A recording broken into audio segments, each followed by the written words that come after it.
President तृप्ति Jain. Doctors day पर मैं सभी डॉक्टर्स को बधाई देती हूँ। और जैसा कि हम जानते हैं कि डॉक्टर्स भगवान के रूप में हमें इस विश्व में मिले हैं, तो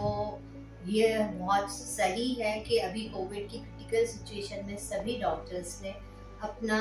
सब कुछ खोते हुए निस्वार्थ सेवाएं देते हुए इस रूप को उन्होंने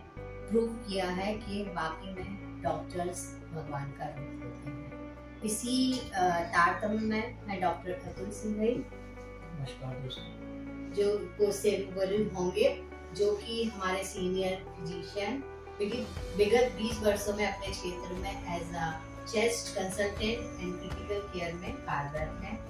इनको पहले तो डॉक्टर्स डे की बधाई देते हुए इनका स्वागत करते हैं। अब मैं डॉक्टर्स अतुल सिंह जी से मैं अभी जो कि वेदर चेंज हुआ है, इसमें जो कि स्वास्थ्य रिलेटेड डिसीजेस हो रहे हैं, इनको कैसे पहचाने और इनसे क्या प्रिवेंशन ले, तो मैं पूछना चाहूंगी कि सर कैसे क्या कर सकते हैं। नमस्कार दोस्तों, सबसे पहले तो मैं इनरव्हील क्लब ऑफ मिलेनियम का धन्यवाद करना चाहता हूँ कि आज उन्होंने मुझे डॉक्टर्स डे पे मेरे को जो सम्मान दिया है और जो डॉक्टर्स की बात उन्होंने कही है उसके लिए मैं बहुत बहुत धन्यवाद हूँ। ये बात सही है कि डॉक्टर्स भगवान का रूप तो आप लोग कहते हैं, लेकिन मैं नहीं मानता इस बात को। हमने एक शिक्षा ग्रहण करी और हम उसका यूज़ करते हैं, और हमारी जो पहली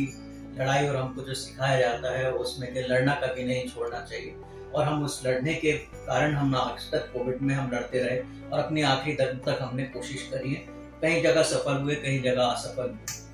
आपके एक प्रश्न किया कि जब मौसम बदल रहा है तो इसमें क्या करना चाहिए। आप लोगों ने एक चीज़ देखा होगा, पिछले 2 साल हमने कोविड घर में बिताए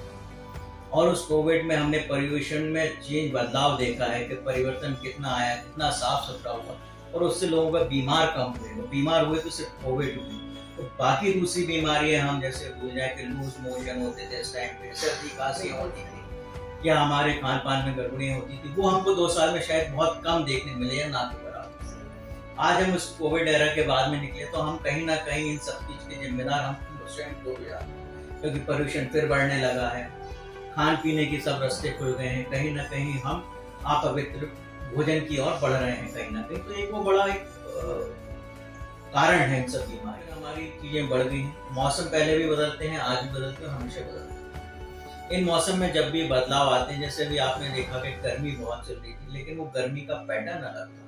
उस गर्मी में आपको जो अभी है वो उमस नहीं थी, उसमें गर्मी बहुत थी। अब ये उमस वाली गर्मी है जहाँ पे हमको पानी की कमी होती है, ड्राइनेस ऑफ माउथ। वेदर को हम ध्यान नहीं रखेंगे, पानी कम पिएंगे, तो हमारे पानी पीने के बाद भी आपने देखा होगा पानी पिए और आपके लिप्स चिपक रहे हैं, सूख रहे हैं, तो कहीं ना कहीं वो पानी की कमी को दर्शाता है।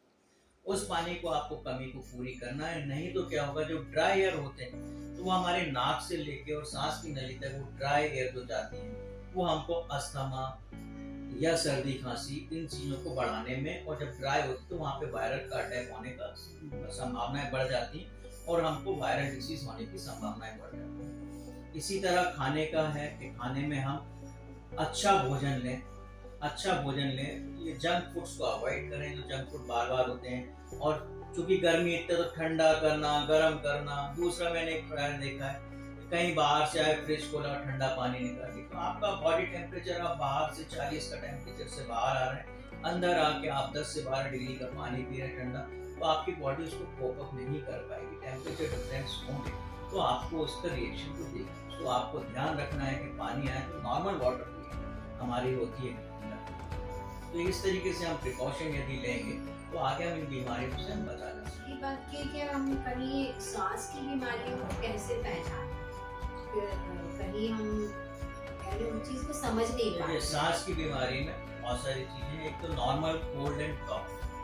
जो कि सबसे ज्यादा है। नॉर्मल कोल्ड एंड कफ नाक से शुरू होगा, गले में खराश हो गया, गले में खराश हो रही तो ऊपर यूआरटी आएगी। यदि आपको कफ लगाने में ताकत लग रही है, कफ निकालने में, तो आप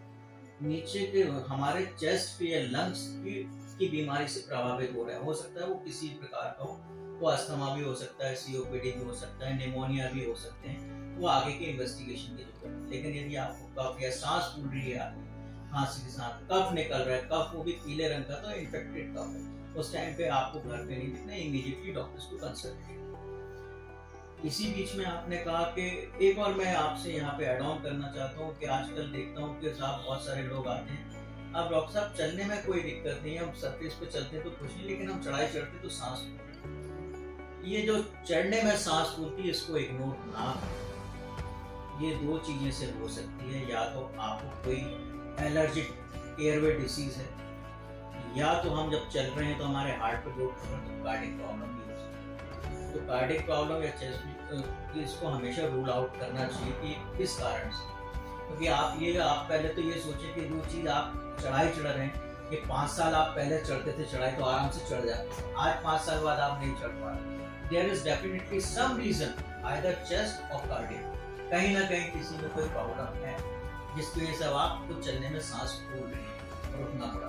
तो ये हमें देखना चाहिए। और ये इस बात को मैंने थोड़ा सा जोड़ इसलिए दिया है कि हमने पोस्ट कोविड कॉम्प्लिकेशंस की जो बात करें, जैसे आपने मेरे को कहा था कि पोस्ट कोविड सर क्या कॉम्प्लिकेशन, पोस्ट कोविड में बहुत सारे कॉम्प्लिकेशन इस टाइप के उभर के आ रहे हैं। हमने देखे नए बच्चों को इस टाइम पे कार्डियक अटैक्स आए हैं, कार्डियक हो रहे हैं, कार्डियक बहुत सारे आपने भी सुने होंगे,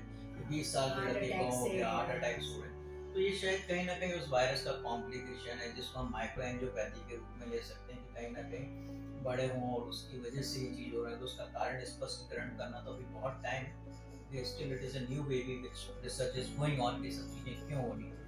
पोस्ट कोविड कॉम्प्लिकेशंस में ये भी आए कि किसी को लंग्स कितने डैमेज हो चुके थे, कि किसी ने आपने सुना होगा उनका तो 80% लंग खराब हो गया, उनका 60% लंग हुआ, तो 60% और 80% लंग हुआ हो या 40% हुआ हो, 10%, वो कहीं ना कहीं कोई ना कोई रेमिनेंट छोड़ता है, वो किस टाइप में वो छोड़ के जा रहा है ये हमको असिस्ट करने की जरूरत है। पोस्ट कोविड कॉम्प्लिकेशन में हम हमारे बीमारियों में हम जैसे कहते हैं फाइब्रोसिस नाम की एक चीज देख रहे हैं, उनके फाइब्रोसिस हो रहा है, या पोस्ट ब्रोंकाइटिस हो रहा है कई लोगों को, या उनको कोई एलर्जिक जो पहले कभी नहीं थी अब एलर्जी के रूप में आ रही है, तो कहीं ना कहीं जैसे मैं हमेशा कहता हूँ कि कभी किसी को लग जाती है तो कहीं ना कहीं चोट का निशान देखे जाता है, आपको पड़ जाए तो हल्का सा निशान, तो हमारी लंग्स की बीमारी भी हुई है और इतनी बड़ी बीमारी से भी तो कहीं ना कहीं उसका रेमिनेंट रह जाता है, वो कॉम्प्लिकेशन कहीं ना कहीं वो समय के साथ और मौसम के बदलाव के साथ चेंज कर सकते हैं। जी, तो इसको इग्नोर ना करें, किसी भी फिजिशियन से कंसल्टेट करें, किसी भी बीमारी का कुछ ना कुछ रीजन होता है जिसकी वजह से वो बीमारी बाहर आती है। बिल्कुल, मैं तो ये कहता हूँ, कई बार मेरे पास पेशेंट आता है, यदि आप मुझसे पूछेंगे